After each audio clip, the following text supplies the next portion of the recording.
Yeah, welcome to the Academy again. I'm Lance Hurley, and I love bow hunting. I do this for every year in October. October's right around the corner, and getting out with a bow, it's primitive, but it's fun. And the thing about a bow is that you have to get pretty close to the deer before you can harvest them. And that means you have to be stealthy, you have to be ready, and deer can come up very unexpectedly. And when it comes to being ready, that's where form comes into play. Form basically is you do what you've been practicing over and over and over again until it becomes natural. It becomes like muscle memory.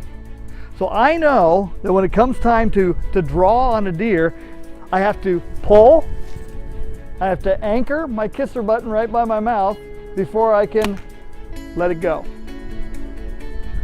And as you do your proper form, you can be ready for whatever's coming. Now, what does this have to do with church planting? Well, honestly, church planting and spiritual formation is all about form. We consider spiritual formation in our planter to be such an important thing, such an important piece of the puzzle, that we spend a whole chapter on this idea.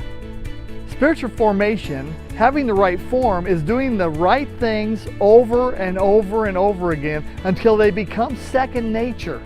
They become our norm. Now, for me, when it comes to spiritual formation, there are certain practices I do that are second nature to me. The first is Bible reading. I read the Bible every day. Because as I read, I see God, I see what God's doing. I see Jesus interacting with people. And I see what I need to do, and I see what I don't want to do. It's in the Word that I hear God speak into my heart. And that's the second thing I try to practice every day. I pray.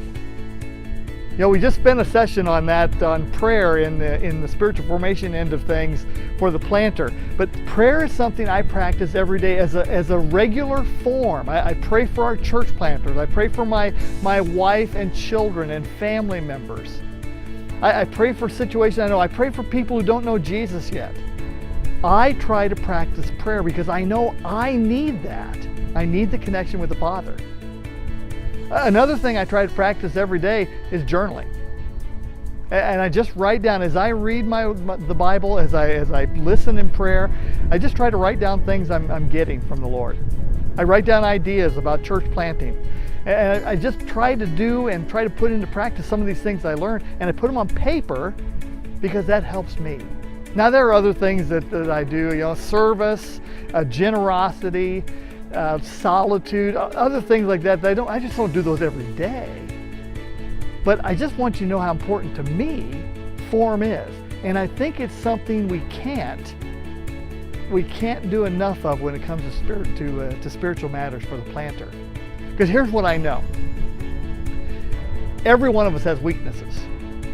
But when it comes to starting a new church, one of the weaknesses we cannot afford to have is that of spiritual formation. We have to have these certain forms in our life that build us stronger and deeper into Jesus. So my question for you is, what do you do regularly to stay connected to God? What 3 or 4 things do you practice on a regular basis that help you stay connected to the Father? And then I want you to evaluate how you're doing in those 3 or 4 areas. Are there areas that are lacking? And if there are, what do you need to do to upgrade it, to move the spiritual needle just one notch? And thirdly, if you have questions about this, you can feel free to email me, lance@ignitechurchplanting.com. Because more than anything, I want planters to be ready for whatever challenges may come their way. And really, the key to that is having the proper form. Putting into practice regularly the things that will keep you on target and ready for whatever comes your way. Thanks for taking part in the Academy today.